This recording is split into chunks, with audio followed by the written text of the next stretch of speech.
Nu știu dacă Rusia a câștigat războiul în Ucraina, nu știu dacă va câștiga, știu doar că suferă pierderi foarte, foarte mari. Veți vedea și astăzi ucrainenii au reușit să le dea niște lovituri atât în Crimea, ocupată temporar, cât și în interiorul Rusiei, atât industriei energetice rusești, industriei de carburanți, benzinăriei, cât și aeronave rusești care au fost distruse. Dar știu că în România noi am pierdut sigur războiul informațional cu Rusia.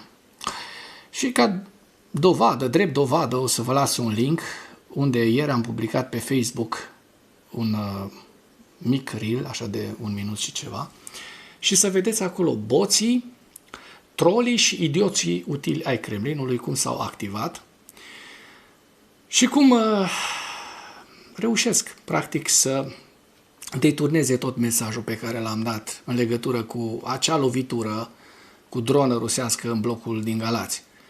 Veți vedea același tipar al dezinformației rusești, că drona vine din Ucraina. Da, vine din Ucraina, dar a fost lansată de către ruși. Da. Că ucrainenii au lansat drona a doua, altă bazaconie, când toate piesele din acea dronă rusească, cât și explozibil demonstrat, sunt rusești. Și a treia, ne băgați în război, nu contează că oamenii din Galați sunt terorizați și din delta Dunării, din Dobrogea, nu contează că noi în alte orașe, în Mehedinți, în Teleorman, da, stăm foarte bine, mersi, și nu ne interesează de cei din sud-estul țării, nu? Da, eu sper că autoritățile române să se trezească, pentru că ele, de fapt, au pierdut acest război informațional cu Rusia. Și se demonstrează că n-au făcut nimic, sau cel puțin așa se vede de la mine, de pe paginile mele. Am văzut ieri că a spus și Vitalie Cojocar, dacă vă spune ceva numele lui, de la Euronews, Vitalie Cojocar a făcut o postare, vă las link și de acolo, în comentarii, în care nici n-a apucat să posteze bine, că hop, a venit și mesajele dezinformației rusești. Da, ăsta este motivul pentru care noi, ca răsunoi, avem o populație destul de imbecilizată deja, și ca răsunoi răspundem acestei manipulări și aceste dezinformații rusești, pentru că prima dată dau tonul atacul ăsta cu boți, cu troli, după care apar idioții utili ai Kremlinului. Și sunt foarte mulți și din ăștia. Sunt foarte mulți. Dacă continuăm așa, demonstrăm că devenim un popor de degenerați. Asta e problema. Devenim un popor de degenerați și vom pierde România, fără niciun glonț tras. Nu? Vor mai arunca rușii câte o dronă din când în când și vor spune că sunt de la ucraineni. Da? Dar hai să vedem ce au făcut ucrainenii, pentru că se pare grozav ce au făcut în ziua 1557 a războiului. Serviciul de intelligence al Ucrainei, SBU, a distrus aseară 2 aeronave Tu-142 și lansatoare Iskander, da? În Tagarog. Ne spun aceste informații cei de la păsările maghiare, Magyar Birds, al lui Brovdi. Nu? Aceiași dronași ucraineni au lovit un petrolier și un depozit de petrol lângă Tagarog, au dat foc unui terminal petrolier din Feodosia, Crimea ocupată temporar. Sancțiuni ucrainene în Crimea. O să vedeți prețuri și cozi la combustibili în cea mai mare benzinărie a lumii, care se numește Rusia. Mă rog, în Crimea ocupată temporar. Vești foarte, foarte bune. Potrivit Deep State, forțele ucrainene au recucerit teritoriul din apropierea orașului Novoselivka pe axa Oleksandrivka. Vă arăt hărțile cu această realizare. Un atac a fost raportat la depozitul de petrol din Feodosia, ocupată temporar. De asemenea, ucrainenii au atacat Armanvir și Taganrog peste noapte din ținutul Krasnodar. La final vă prezint hărțile Deep State și ale Institutului pentru Studiul Războiului. Hai să începem cât mai repede.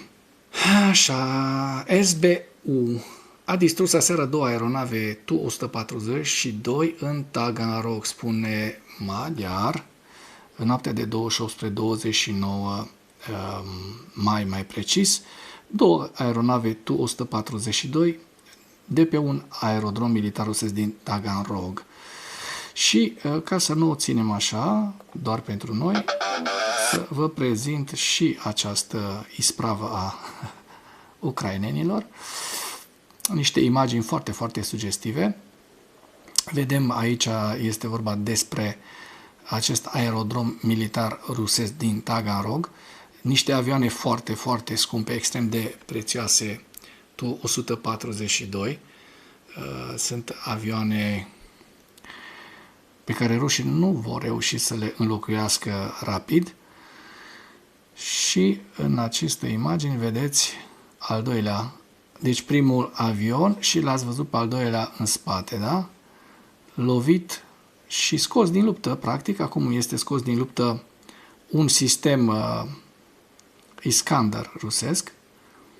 Da? Este vorba despre acest sistem Iskander, lansator de rachete, care terorizează Ucraina, deci încă o lovitură justificată pentru orice om de bun simț care nu este un degenerat în slujba răului, așa cum sunt foarte, foarte mulți dintre conaționalii noștri. Trebuie să recunoaștem aceste lucruri, pentru că nu ne vindecăm altfel. Încă un sistem Iskander rusesc, lansator rusesc de rachete, distrus în Rusia de către ucraineni. De asemenea, avem un petrolier și un depozit de petrol de lângă Taganrog, tot în noaptea de 29 spre 30 mai, și avem imagini foarte, foarte sugestive.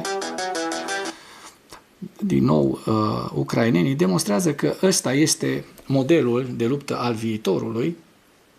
Vedem această instalație, acest terminal vizat, da? Care alimentează navele rusești. Deci ăsta este modelul prin care ucrainenii vor reuși să pună în faliment, să aducă în faliment industria energetică rusească prin aceste lovituri cu drone care nu pot fi combătute de către ruși în mod eficient. Doboară și ei dintre drone și acum ați văzut lovitura asupra vasului. Doboară câte una, câte două, câte 10, câte 20, dar din sute de drone de ajuns să treacă, așa cum vedeți, 10-15 ca să producă niște pagube imense Rusiei, atât industriei energetice rusești, cât și armatei, logisticii militare rusești.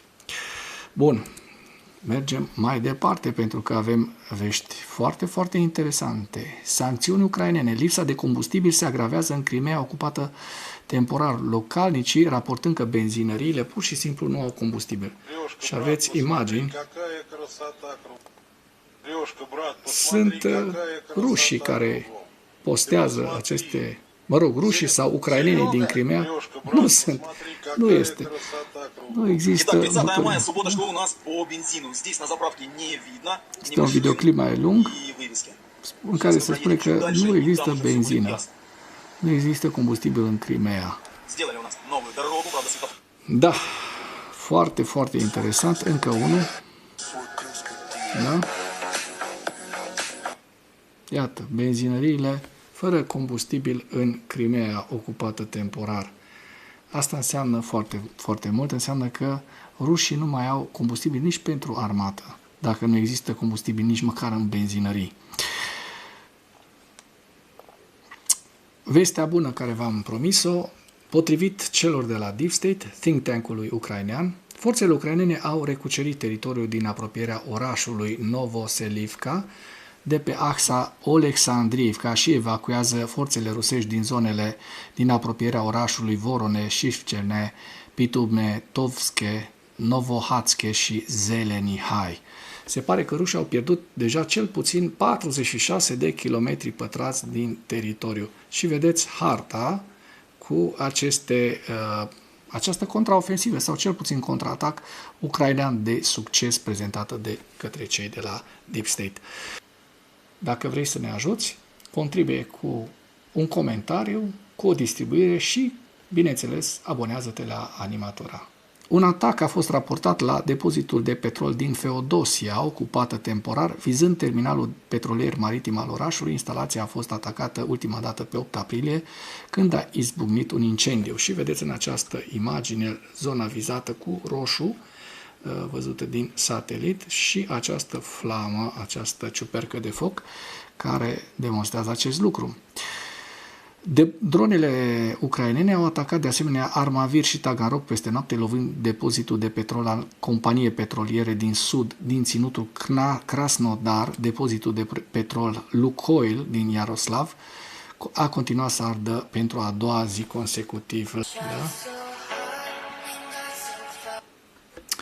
Se ved imagini, de asemenea imagini postate de către ruși. Nu avem de ce să nu credem că se întâmplă așa, pentru că sunt prezentate de către localnicii care, iată, prezintă și această tehnică militară rusească pe marginea drumului.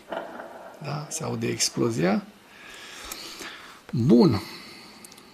Trecem la ziua 1557 a războiului din Ucraina.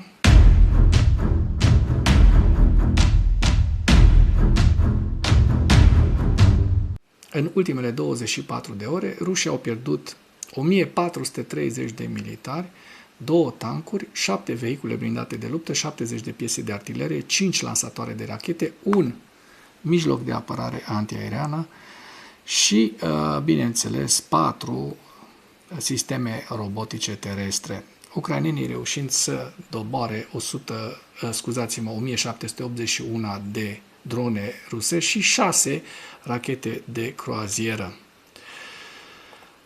Hai să vedem hărțile Deep State cu ochii noștri pentru a vedea dacă au existat modificările despre care ni s-a povestit. Da, și vedeți în această imagine, da, în această zonă se vede foarte bine în Vorone, da? Se vede foarte bine din data de 28 până în data de 22. Da? Vorbim despre o suprafață destul de mare de teritoriu pe care ucrainenii au reușit să o elibereze. Trecem la evaluarea campaniei ofensive rusești la data de 29 mai, în viziunea analiștilor Institutului pentru Studiul Războiului, cu principalele informații. O dronă rusească Geran a lovit un complex de apartamente cu mai multe etaje din Galați, România, în seara zilei de 28 spre 29 mai. Deci, iată, cei de la Institutul pentru Studiul Războiului încep acest rezumat al zilei de 29 mai cu această știre din România. Și ni se prezintă această hartă prin care a pătruns drona rusească în Galați, violând, bineînțeles, spațiul aerian al unui stat NATO, România. Lucru care trebuie menționat și care, vă spun sincer, nu-mi place deloc. Am văzut ieri același clișeu, aceeași exprimare, după vremea, deja este idiotă, a lui Mark Rutte sau a altor oficiali NATO, sau români sau străini, care spun că vom apăra fiecare centimetru pătrat din teritoriul NATO. Asta ne spun după ce a intrat drona în blocul de locuințe din Galați. Cât de prost trebuie să fii să tot repeți prostia asta, că se demonstrează că n-ai apărat destul de bine fiecare centimetru, când de fapt n-ai apărat bine deloc partea de orașului Galați, da? Incursiunile din ce în ce mai frecvente ale dronelor rusești în spațiul aerian NATO indică faptul că președintele Putin a adoptat o politică imprudentă de acceptare a riscului ca dronele rusești să intre în spațiul aerian NATO ca o consecință acceptabilă a atacurilor sale în Ucraina. Putin pare să accepte acum riscul de a provoca victime civile în statele NATO ca o consecință acceptabilă a campaniei de atacuri a Rusiei, având în vedere restricțiile impuse operațiunilor de apărare aeriană ale României. NATO ar putea fi nevoit să ia în considerare negocierea unor posibile acorduri de apărare aeriană cu Ucraina și Moldova ca o chestiune de autoapărare împotriva atacurilor cu drone rusești împotriva țărilor NATO, indiferent dacă incursiunile dronelor rusești sunt accidentale sau intenționate. Asta trebuia făcut de mult, deja de 3-4 ani, de când au intrat primele drone în 2023 în România. Înalți oficiali ai Kremlinului se bazează pe două răspunsuri separate la atacul cu drone din România, care împreună vizează evitarea responsabilității Rusiei pentru incidentul cu dronă, învinovățirea pe nedrept a Ucrainei și testarea răspunsului NATO la incursiunile dronelor rusești. Se pare că Rusia permite companiilor private să achiziționeze sisteme de apărare aeriană și contradrone în încercarea de a compensa costul nevoilor sale sporite de apărare aeriană pentru subiecții Federației Ruse și entitățile din afara guvernului federal. O instituție de sondare de stat rusă a indicat că ratele de aprobare ale lui Putin au scăzut din nou în urma unei ușoare creșteri care a întrerupt săptămâni de scădere a ratelor de aprobare. Da, nu ne interesează rata de aprobare să se spele pe cap rușii cu Putin și cu acest stat criminal care este Rusia de fapt. Trebuie spus acest lucru de fiecare dată. Rusia este un stat terorist criminal care a demonstrat că a atacat și o țară din NATO fără să sufere nicio consecință. Ce e, bă, frate, că nu mai e consulat în Constanța? Trebuia dați afară toți. Cu ambasadă, cu tot, scoși afară din România. Știu că sunt un pic mai... Da, nu mă pot abține. Forțele ucrainene au avansat recent în zona tactică Kostiantinivka-Drujivka, iar forțele ruse au lansat peste noapte asupra Ucrainei din nou 232 de drone rusești cu rază lungă de acțiune și o rachetă balistică Iskander-M. La final vă prezint hărțile Institutului pentru Studiul Războiului cu axa nordică, regiunea Sumă, nordul Harkivului, Harkiv. La nord de Harkiv ce s-a întâmplat? Împingerea forțelor ucrainene, asta este obiectivul Rusiei, împingerea forțelor ucrainene înapoi de la granița internațională pentru a crea o zonă tampon defensivă cu regiunea Belgorod și în apropierea orașului Harkiv, în raza de acțiune a artileriei rusești. Forțele ruse au continuat operațiunile ofensive în nordul regiunii Harkiv la data de 29 mai, dar nu au făcut avansuri confirmate, lucru foarte, foarte important de știut. Mai departe, Donetsk, centura de fortărețe ucraineană din Donbass, care rezistă admirabil în acest moment, Slaviansk, Liman, Kostiantinivka-Drujivka, orașul Kostiantinivka, care, vedeți, este în sud-est, destul de intens disputat. Acestea sunt niște zone cu galben care sunt disputate de către cele două armate ruse și ucraineană. Pokrovsk, Novopavlivka, Dnepropetrovsk și axa sudică Zaporojie și Herson. Și cu acest ultim detaliu închei materialul nostru de astăzi cu îndemnul: dacă ați găsit informații utile în acest videoclip, nu ezitați să-l distribuiți pentru a ajunge la cât mai multă lume. Mulțumesc mult!